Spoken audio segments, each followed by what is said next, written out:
ഐക്കറിന്റെ കാര്യം എന്താണെന്ന് ചോദിച്ചു കഴിഞ്ഞാൽ വളരെ കൃത്യമായിട്ട് പറഞ്ഞു കഴിഞ്ഞാൽ ഐക്കറിന് പരിക്കേറ്റ് പുറത്തു പോയതിനു ശേഷം ഒരു സർജറി ഉണ്ടായിരുന്നു. ശസ്ത്രക്രിയ കഴിഞ്ഞ ശേഷം അദ്ദേഹം ഇപ്പം റിക്കവറി ആൻഡ് റീഹാബിലിറ്റേഷൻ പീരീഡ് കൂടിയാണ് പോയിക്കൊണ്ടിരിക്കുന്നത് എന്നാണ് എഫ് സി ഗോവയുടെ ഭാഗത്തു നിന്നും കിട്ടുന്ന ഔദ്യോഗിക ഭാഷ്യം.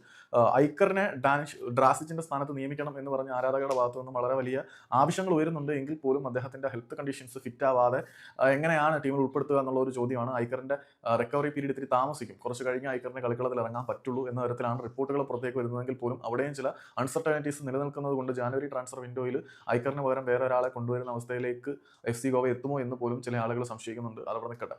ഐക്കർ മാത്രമല്ലേ അവിടെ പ്രശ്നമായിട്ടിരിക്കുന്നത്. അപ്പം ലാര ശർമ്മയുടെ കാര്യവും അദ്ദേഹം ഇഞ്ചുറി കഴിഞ്ഞ് ശസ്ത്രക്രിയ കഴിഞ്ഞ് റിക്കവറായി വരികയാണ്. പിന്നെ ജിങ്കന്റെ കാര്യം ഏകദേശം അതുപോലെയാണ്. 3 താരങ്ങളാണ് സർജറി കഴിഞ്ഞ് റിക്കവറി പീരീഡിലുള്ളത്. അത് എഫ് സി ഗോയ്ക്ക് ഒരു തലവേദന തന്നെയാണ്. പിന്നെ ഡ്രാസിച്ച് ഏകദേശം നോഹയുടെ വിടവ് നികത്തുന്നുണ്ടോ എന്ന് ചോദിച്ചു കഴിഞ്ഞാൽ ഒരു പരിധി വരെ ഡ്രാസിച്ച് നോഹ പോയ ആ ഒരു വാക്കും നികത്തുന്നുണ്ട്. അദ്ദേഹം ആത്മാർത്ഥമായിട്ട് ശ്രമിക്കുന്നുണ്ട് എന്നുള്ളത് സത്യമാണ്.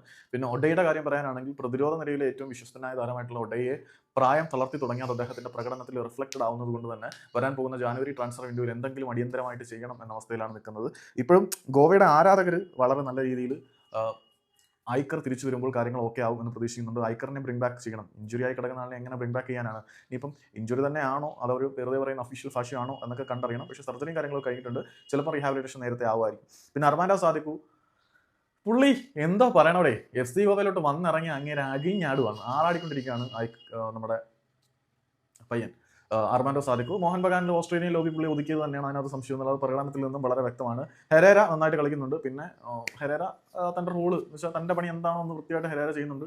കട്ടിമണിയും നൈസായിട്ട് കാര്യങ്ങൾ കൊണ്ടുപോകുന്നുണ്ട്. പക്ഷേ ഡിഫൻസീവ് എറേഴ്സിനെ കുറിച്ച് പരിശീലകനായിട്ടുള്ള മനോലോ മാർക്കസിന് വളരെ വളരെ മോശം അഭിപ്രായം തന്നെയാണ്. ഈ ഒരു ഡിഫൻസ് ഒട്ടും സ്ഥിരതയില്ലാത്തവരാണ് ടീമിന്റെ റിസൾട്ടിനെ വളരെ തലകീഴായി മറിക്കുന്ന അവസ്ഥയിലേക്ക് ഈ ഒരു ഡിഫൻസ് നയിക്കുന്നുണ്ട് എന്നാണ് പറയുന്നത്. അപ്പം ജിങ്കൻ വരുമ്പോൾ സംഭവം സെറ്റാവും. അപ്പം ഒഡയെ പ്രായം തളർത്തി തുടങ്ങി വേറെ പ്രായം തളർത്താത്ത ആരെങ്കിലും ഒക്കെ വരട്ടെ.